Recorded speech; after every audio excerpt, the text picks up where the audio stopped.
With so many games and movies and comics and shows and books and toys and albums and other pop culture stuff, it can really be downright overwhelming knowing where to start, but I'd like to help. Welcome to Cram Session. I'm Max Scova. Greetings, boys and girls. Welcome back to yet another Cram Session.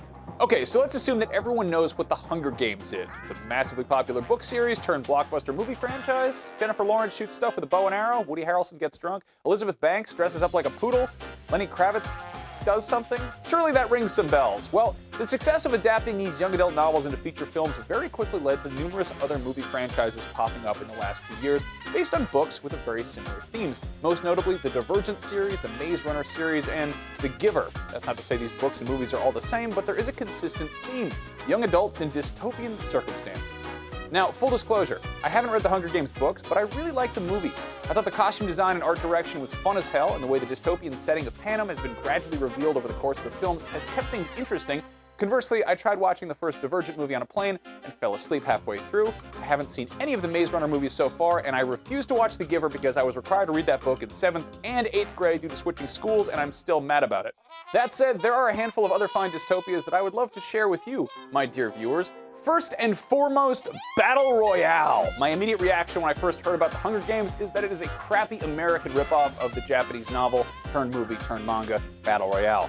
This takes place in a totalitarian version of Japan called the Republic of Greater East Asia, and in addition to a bunch of other crappy evil rules, every few years a class of teenagers on a field trip is randomly selected to compete in an event called Battle Royale. Basically, everyone is given randomly assigned weapons and turned loose on a playing field to kill each other off. Some kids get cool stuff like guns and knives, and other kids wind up with crap like dartboards and banjos, so it's truly survival of the fittest. Of course, everyone's got radio collars around their necks, so if they run away, their heads explode, and they're on a time limit, so if there's more than one contestant remaining when the buzzer goes off, everybody gets zapped.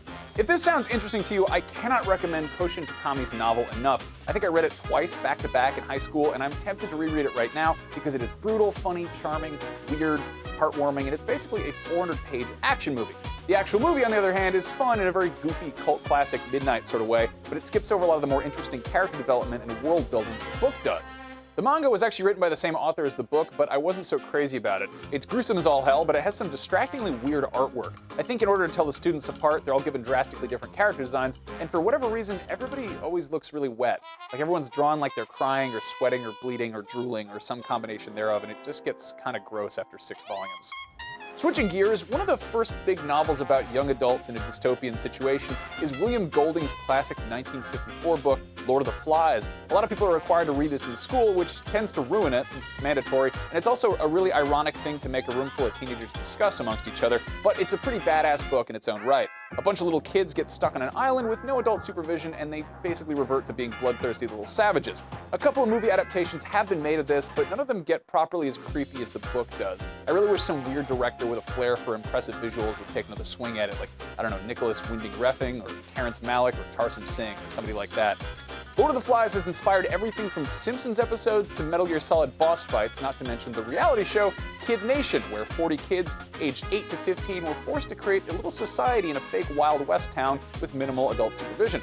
That series only lasted 1 season, probably because it was a horrible idea.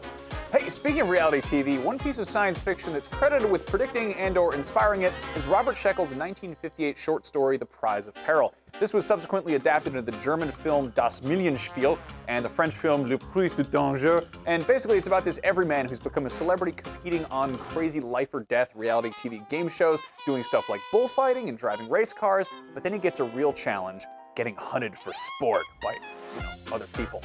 This might sound similar to another story, The Running Man, the 1987 Arnold Schwarzenegger cult classic, which is based on the novel by Richard Bachman, aka Stephen King.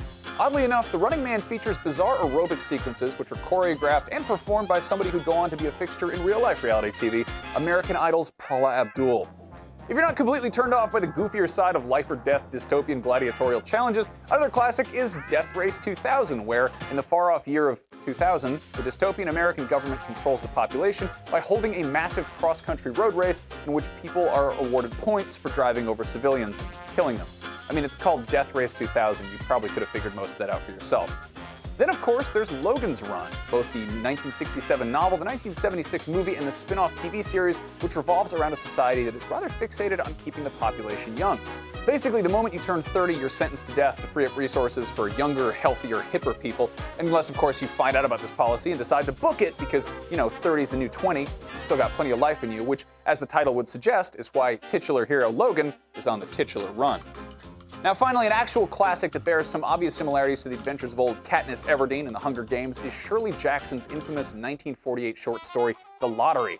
I won't say anything more about it because it's 7 pages long and you can go read it yourself just by typing Shirley Jackson The Lottery into Google right now. In fact, I think I'll let you go do that. What sort of adolescent dystopias would you guys recommend for me? Share your favorites in the comments. I only scratched the surface here. This is a big, huge realm of pop culture. Do you guys have any topics you want me to talk about on Cram Session? Because I do take requests. Until next time, I'm Max Scoville. Take it easy, guys.